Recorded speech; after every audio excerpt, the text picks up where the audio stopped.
ముఖ్యంగా BRS party రజతోత్సవ సభను వరంగల్లో నిర్వహించాలని గౌరవ బీఆర్ఎస్ పార్టీ అధ్యక్షులు తెలంగాణ రాష్ట్ర తొలి ముఖ్యమంత్రి కేసీఆర్ గారు నిర్ణయించడం జరిగింది. ఏప్రిల్ 27వ తేదీన వరంగల్లో మరి ఈ రజతోత్సవ సభను నిర్వహించాలని నిర్ణయించారు. బీఆర్ఎస్ పార్టీకి వరంగల్ జిల్లాకు చాలా అవినాభావ సంబంధం ఉంది. ముఖ్యంగా ఈ రోజు కూడా చాలా విశేషమైన రోజు, మిలియన్ మార్చ్. తెలంగాణ ఉద్యమంలో అత్యంత ప్రాధాన్యత కలిగినటువంటి దినం మార్చ్ 10వ తేదీ, మిలియన్ మార్చ్.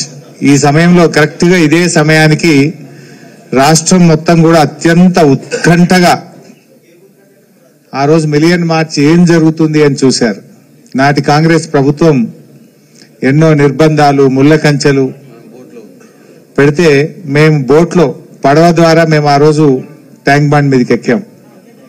అలాంటి మిలియన్ మార్చ్ రోజు ఉద్యమాల కిల్లా ఈ వరంగల్ జిల్లాలో ఉండడం నాకు కూడా చాలా సంతోషాన్ని కలిగిస్తా ఉంది.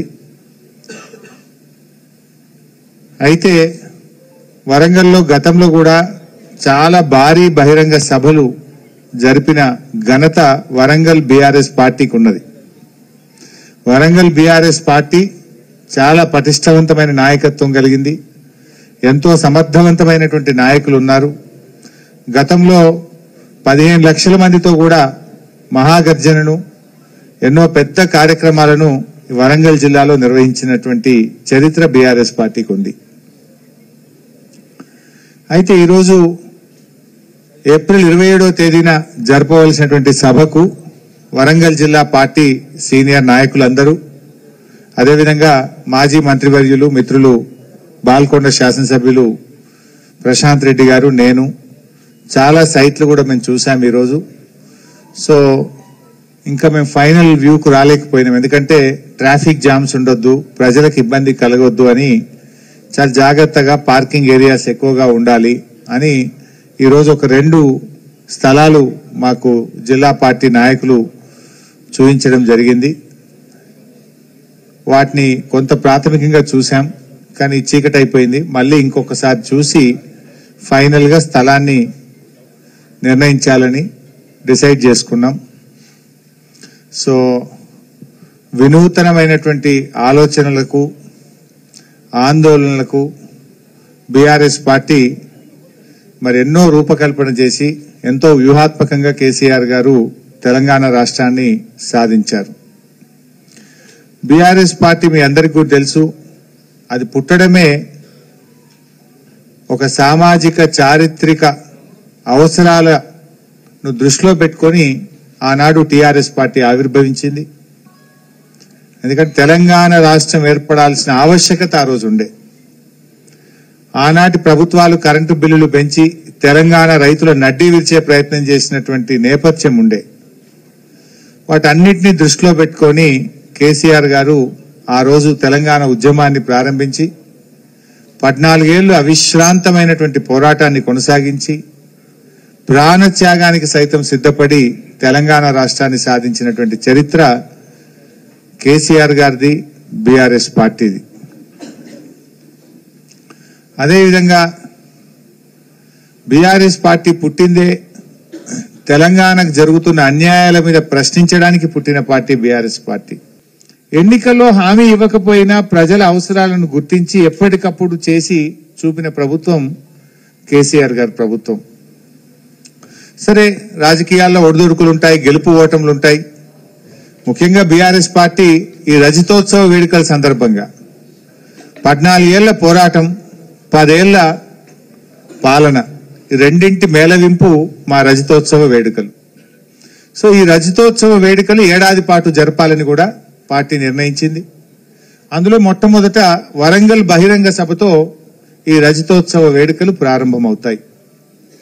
సో ఈ వరంగల్లో అద్భుతంగా ఈ సభ జరపాలని,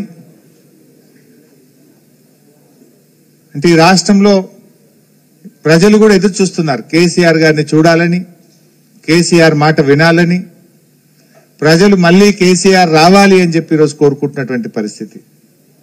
అంటే అద్భుతంగా వాలంటీర్గా స్వచ్ఛందంగా పెద్ద ఎత్తున ప్రజలు ఈ సభకు వచ్చే అవకాశం ఉంటుంది కనుక వేసవి కాలం పార్కింగ్ కానీ, డ్రింకింగ్ వాటర్ ఫెసిలిటీ కానీ, ట్రాఫిక్ ఇబ్బంది లేకుండా, ప్రజలకు ఇబ్బంది లేకుండా జాగ్రత్తగా ఈ సభను నిర్వహించాలని చెప్పి మరి మేము ప్లాన్ చేసుకోవడం జరుగుతూ ఉంది. కాంగ్రెస్కి ఏమో గురువు ఉన్నాడు, అడిగే ధైర్యం లేదు. బీజేపీ ఏమో పొత్తుల పార్టీ. మరి ఎవరైంది ఇలా తెలంగాణ గొంతుక? అధికారంలో ఉన్నా లేకపోయినా తెలంగాణ ప్రజల పక్షాన నిజాయితీగా నిలబడేటువంటి పార్టీ, ఉద్యమ పార్టీ అయిన బీఆర్ఎస్కే ఆ ఘనత దక్కుతుంది. ఇవాళ కృష్ణా జలాల్లో కూడా ఆంధ్రప్రదేశ్ రాష్ట్రం అత్యధికంగా నీళ్లు తీసుకుపోయింది. ఇవాళ ఖమ్మం, నల్గొండ, మహబూబ్ నగర్ లో పంటలు ఎండుతా ఉన్నాయి. దాని మీద ప్రశ్నించింది, ఈ ప్రభుత్వాన్ని తట్టిలేపింది కూడా బీఆర్ఎస్ పార్టీ. సో బీఆర్ఎస్ కు ఉన్నటువంటి నిజాయితీ, తెలంగాణ పట్ల చిత్తశుద్ధి ఈ రాష్ట్రంలో ఇంకే రాజకీయ పార్టీకి ఉండదు. ఉద్యమాల్లో పుట్టినటువంటి పార్టీ, ప్రజల ఆకాంక్షల్లో నుంచి పుట్టినటువంటి పార్టీ, అన్యాయాన్ని ఎదిరించడానికి పుట్టినటువంటి పార్టీ. సో ఈ పార్టీ ఈరోజు 25 సంవత్సరాలు పూర్తి చేసుకొని రజతోత్సవ సభ జరుపుకుంటా ఉంది. అంటే ఇప్పుడే యవ్వనంలోకి ప్రవేశించింది. 25 ఏళ్ళు అంటే ఇంకా మా యంగ్ పార్టీ, యవ్వనంలో ప్రవేశిస్తున్నాం. ఇంకా అద్భుతమైన భవిష్యత్తు ఉన్నటువంటి పార్టీ.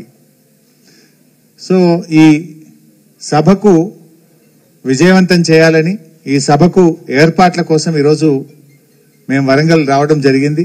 మా జిల్లా పార్టీ నాయకులందరూ కూడా గత కొంతకాలంగా శ్రమించి చాలా మంచి ఎక్సర్సైజ్ చేసి ఎన్నో గ్రౌండ్స్ కూడా చూశారు. మేమందరం కూడా ఇంకా జాగ్రత్తగా వీటిని పరిశీలించి మరొక రౌండ్ కూడా వచ్చి ఫైనల్ చేస్తాం. మీతో కూడా రెగ్యులర్ టచ్ లో ఉంటాం. ఎందుకంటే ఇంకా వచ్చే నెల రోజులు ఒకసారి అసెంబ్లీ అయిపోతే ఎక్కువ వరంగల్లోనే ఉండి మీడియాతో కూడా ఇంకా డీటెయిల్ గా మాట్లాడతాం. ఇవాళ కొంచెం మీకు కూడా ఆలస్యమైనట్టుంది. సో సహృదయంతో అర్థం చేసుకోవాలని కోరుకుంటున్నాం. ఏమంటారే, లక్షలాది మందితో, అంటే వరంగల్ చరిత్రలో కని విని ఎరగని రీతిలో అతిపెద్ద సభ వరంగల్లో జరగబోతా ఉంది.